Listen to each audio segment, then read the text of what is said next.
Hello students, welcome to my channel stable class. आज की इस वीडियो में हम पढ़ेंगे क्लास 12 फिजिक्स का एक बहुत महत्वपूर्ण क्वेश्चन, किरचॉफ का नियम या संधि का नियम या धारा का नियम, जो कि हर साल कम से कम 3-4 सेट में 5 नंबर में पूछा जाता है। या तो किरचॉफ का प्रथम नियम या किरचॉफ का द्वितीय नियम या बोल सकते हैं वोल्टा का नियम या बंद पास का नियम। ठीक है, इस प्रकार से ये पूछा जाता है। 100% अब की बार भी ये पूछे जाने वाला। तो देखिए, सबसे पहला मोस्ट इंपोर्टेंट क्वेश्चन है हर साल पूछे जाने वाला, किरचॉफ का नियम। तो इस नियम के अनुसार किसी संधि पर मिलने वाली समस्त विद्युत धाराओं का बीजगणितीय योग शून्य होता है। अभी आपके समझ में नहीं आया, टेंशन की कोई बात नहीं है। ठीक, तो यहां पर आप देख रहे हैं ये जो एक क्या है, पॉइंट है एक। ठीक है, इस पॉइंट को कैसे समझेंगे? जैसे कि ट्रेन का अड्डा होता है जिसको स्टेशन बोलते हैं, उसको बोलते हैं जंक्शन। ठीक उसी प्रकार से किसी भी पॉइंट पर धारा जैसे आती है उसको भी क्या बोलते हैं, जंक्शन या संधि। ठीक है, जैसे कि ये पॉइंट है, इस पर धारा आएंगी। यहां पर आप देख सकते हैं, माना कि ये धारा आई। ठीक है, इधर से ये धारा आई और ये इधर की ओर चली गई। ठीक है, इस प्रकार से क्या इस पॉइंट को जंक्शन बोलेंगे? अभी नहीं बोलेंगे, जब तक इस पर दो या दो से अधिक धाराएं जब तक ना आए। ठीक है, आए या ना जाए। उसी प्रकार से यदि हम क्या करें, ये धाराओं को दो पार्ट में डिवाइड कर दें इस प्रकार से, तो अब इसको हम बोल सकते हैं जंक्शन। ठीक है, तो उसी प्रकार से इस पॉइंट पर कितनी भी धारा आ सकती है, जा सकती है। ठीक है, इस प्रकार से हमने कर दिया है। माना कि ये यहाँ पर ये धारा इधर से आई और ये भी इधर से आई माना, और ये इधर को गई और ये इधर गई। ठीक है, तो इस प्रकार से ये धारा, अब धाराओं का नाम ले देंगे, जैसे कि I1 है, ये यहाँ पर I2 है, यहाँ पर I3 है। ठीक, उसी प्रकार से इस पॉइंट से होकर जब ये धाराएं गुजरेंगी तो इसको नाम ले देंगे I4, I5, I6। ठीक है, सभी धाराओं का नाम हमने ले दिया है। ठीक उसी प्रकार से अब हम देख सकते हैं किसी संधि पर मिलने वाली समस्त विद्युत धाराओं का बीजगणितीय योग शून्य होता है। यहाँ कह रहा किसी संधि पर, यानी कि ये जो पॉइंट है संधि पर, किसी संधि पर सभी विद्युत धाराओं का बीजगणितीय योग, यानी कि जितनी भी ये धाराएं हैं I1 से लेकर I6 तक, सभी विद्युत धाराओं का बीजगणितीय योग, सबका योग जो है वो शून्य होना चाहिए। कहने का मतलब है धारा बहुत सी हो सकती है, तो हम लिखेंगे समेशन I = 0 होना चाहिए, तब ये किरचॉफ का नियम कहलाएगा। ठीक, तो देखिए अब हम क्या करेंगे, थोड़ा इसको दूसरे परिभाषा से समझ लेते हैं, आपको बिल्कुल क्लियर हो जाएगा। जैसे कि किसी संधि की ओर आने वाली विद्युत धाराओं का योग संधि से दूर जाने वाली सभी विद्युत धाराओं का योग, ठीक है, बराबर होता है। जैसे कि स्टेशन पर जो ट्रेन आती है वो जाती भी है। ठीक है, हमेशा तो खड़ी नहीं रहती, कभी तो वो जानी है, उसका टाइम फिक्स होता है। ठीक, उसी प्रकार से इस जंक्शन पॉइंट पर भी धारा आती है और चली जाती है। तो यहां पर हमने लिखा है किसी संधि की ओर आने वाली विद्युत धाराओं का योग और संधि से दूर जाने वाली विद्युत धाराओं का योग बराबर होता है। कहने का मतलब है यदि हम समझे I1, I2, I3 इक्वल होना चाहिए, I4, I5, I6 के इक्वल होना चाहिए, ये दूसरी परिभाषा में ये बोल रहा है। ठीक है, तो हमने यहां पर लिखा है कि I1 plus I2 plus I3 plus, यानी कि I1, I2, I3 का योग जो होगा ना वो I4, I5, I6 के इक्वल होगा। तो यहां पर लिखा है I4 और प्लस I5 प्लस I6। ठीक है, इन सब के ये इक्वल होगा। तो अब हम क्या करेंगे, इन सभी धाराओं को एक साइड ले आएंगे। तो यहां पर लिखेंगे I1 plus I2 plus I3, और जब बराबर के दूसरी साइड ले जाते हैं तो ये माइनस में हो जाता है, माइनस के I4 और माइनस के I5 माइनस के I6, तो ये इक्वल टू हो जाएगा 0। ठीक है, जब बराबर के इधर ले जाते हैं तो माइनस में हो जाता है और दूसरी तरफ 0 हो जाता है।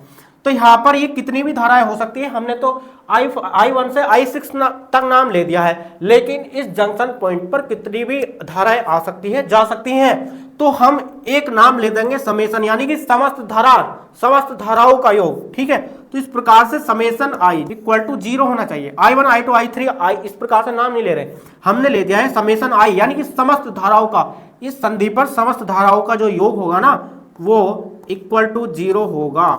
ठीक है, तो इस प्रकार से स्टेशन पर जितनी ट्रेन आती है उतनी जाती भी है, कितनी रह जाती है, 0, यानी कि जितनी आई इतनी चलेगी, 0।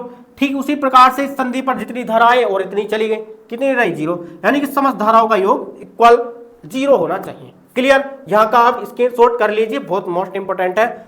उसके बाद आता है इसका दूसरा नियम, किरचॉफ का द्वितीय नियम जिसको बोलते हैं वोल्टता का नियम, बंद पास का नियम। ठीक है, बोर्ड एग्जाम के लिए बहुत मोस्ट इंपोर्टेंट है, कोई भी पूछा जा सकता है। तो देखिए इसकी परिभाषा को यानी कि इसकी जो थ्योरी है इसको समझने से पहले इसके डायग्राम को समझ लेते हैं। यहाँ पर एक परिपथ है, इस प्रकार से आप देख रहे हैं। ठीक है, इसमें दो पास लगे हैं, इसको पास 1 बोलेंगे। ये जो इतना भाग है, ठीक है, ये जो इतना भाग है इसको बोलेंगे पास 1, और ये जो इतना भाग है इसको बोलेंगे पास 2। ठीक है, दो पास लगे हैं इसमें, बंद पास। ठीक, तो उसके बाद यहां पर देख सकते हैं E1 E2 इलेक्ट्रोमोटिव फोर्स यानी कि EMF, विद्युत वाहक बल बोलते हैं जिसको, इलेक्ट्रोमोटिव फोर्स मतलब E1 और E2 लगे हैं इसमें विद्युत वाहक बल। क्लियर। उसके बाद देखिए इसमें धारा I1 I2 I3 है, उसके बाद धारा और प्रतिरोध R1 R2 R3 है। क्लियर, इतना समझ में आ गया। उसके बाद देखिए धाराओं का सारा खेल है इसमें। यहां पर देखिए हमेशा जो धारा बहती है वो प्लस से माइनस की ओर, जैसे कि यहां पर देख रहे हैं प्लस से धारा माइनस की ओर जा रही है, इस प्रकार से यहां पर आप देख सकते हैं धारा की डायरेक्शन समझ में। उसके बाद देखिए E2 में देखिए यहां पर ये धारा गई इधर, इधर गई, इधर गई, इधर, ये माइनस की ओर आ गई। क्लियर, ये समझ में आ गया। लेकिन यहां पर आप देख रहे होंगे ये जो धारा आ रही है यहां तक तो सेम है। ठीक, उसके बाद ये भी धारा इसमें आ रही है। ठीक, उसके बाद ये जो तार देख रहे हैं आप, इसमें I1 भी धारा बह रही है और I2 भी बह रही है, तो इसको I3 नाम ले दिया है, तो इसको बोलेंगे I3 equal to I1 plus I2। ठीक है, यानी कि इस तार में दो धारा बह रही है, I1 प्लस I2। क्लियर, इतना समझ आ गया।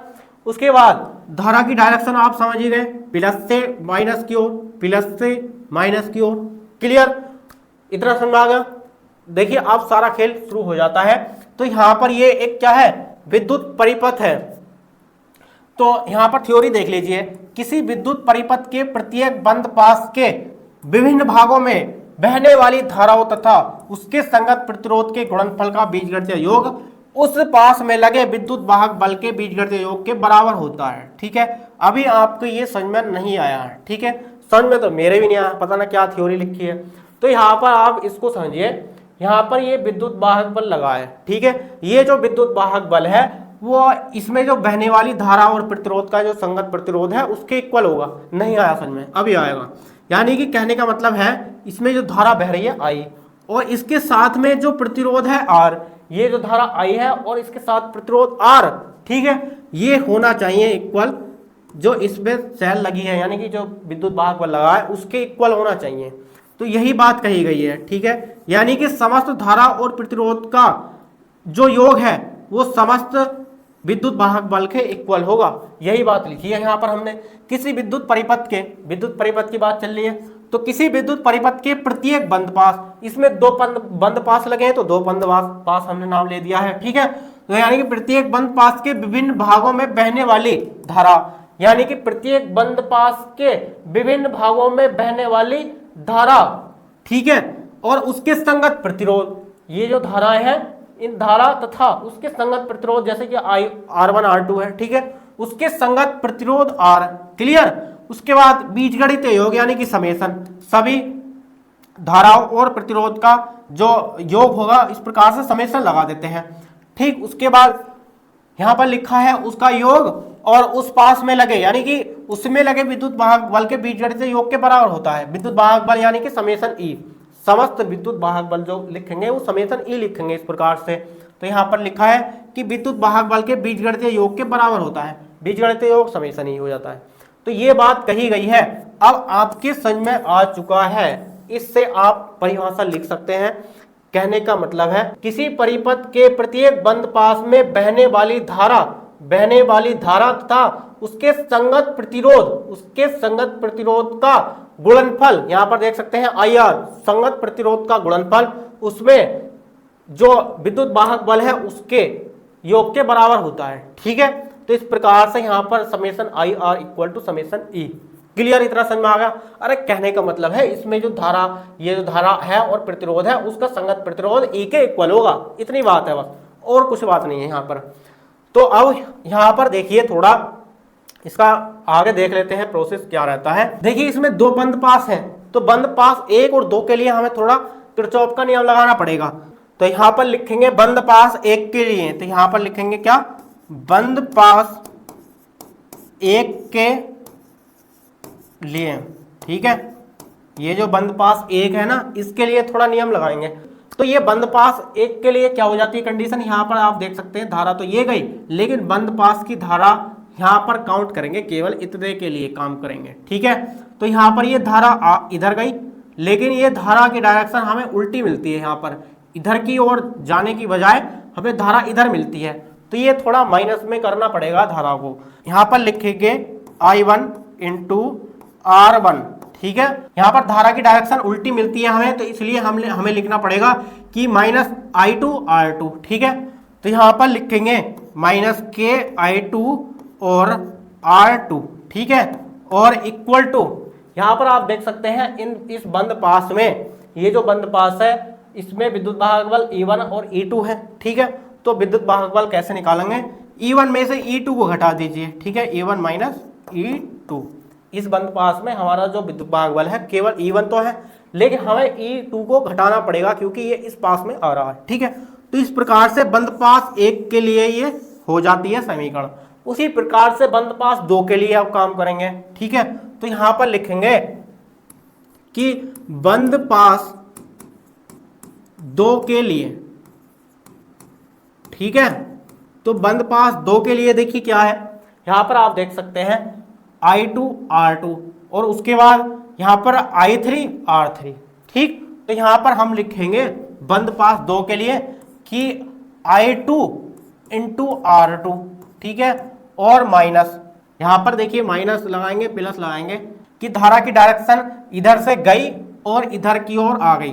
तो यहां पर धारा की डायरेक्शन एकदम क्लियर दिख रही है हमें कि इधर से धारा गई और इधर की ओर माइनस की ओर आ गई, ठीक है। लेकिन पास 1 में उल्टा हो रहा था, जैसे कि यहाँ से इधर से धारा गई और यहाँ पर धारा की डायरेक्शन उल्टी मिलती है तो माइनस लगाना पड़ता है इस प्रकार से धारा में।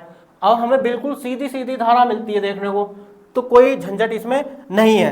तो हम क्या करेंगे, यहाँ पर माइनस नहीं लगाएंगे, ठीक है, यहाँ पर क्या आएगा प्लस आएगा। उसके बाद I3 और इंटू में R3 ये इक्वल होगा, यहाँ पर आप देख सकते हैं इक्वल होगा। इसमें यहाँ पर पहले वाले पास में E1 माइनस E2 करना पड़ रहा था, ठीक है, क्योंकि बंद पास 1 में जो है 2 विद्युत वाहक बल आ रहे थे, लेकिन यहाँ पर बंद पास 2 में केवल E2 है और E4 और E3 तो है भी नहीं, ठीक है। तो इस प्रकार से केवल E2 ही रहेगा, ठीक है। तो यहाँ पर लिखा हमने E2, और यहाँ पर आप ध्यान से देखें जो I3 है वो इक्वल है I1 प्लस I2 के। तो हम क्या करेंगे, तो I2 into R2 plus I3 के स्थान पर हम क्या करेंगे I1 प्लस I2 कर देंगे, ठीक है, और इंटू में R3 इक्वल टू ये हो गया E2, ठीक है। तो इस प्रकार से हमने लिख दिया है।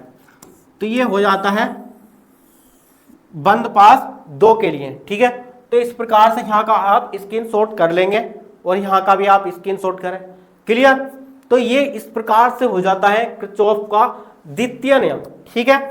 उसके बाद अब हम देखेंगे इसका नेक्स्ट क्वेश्चन क्या है। देखिए व्हीट स्टोन सेतु, ये भी 5 नंबर में पूछा जाता है, बहुत मोस्ट इंपोर्टेंट है क्वेश्चन, तैयार 100% पूछा जाएगा, तैयार कर लेना।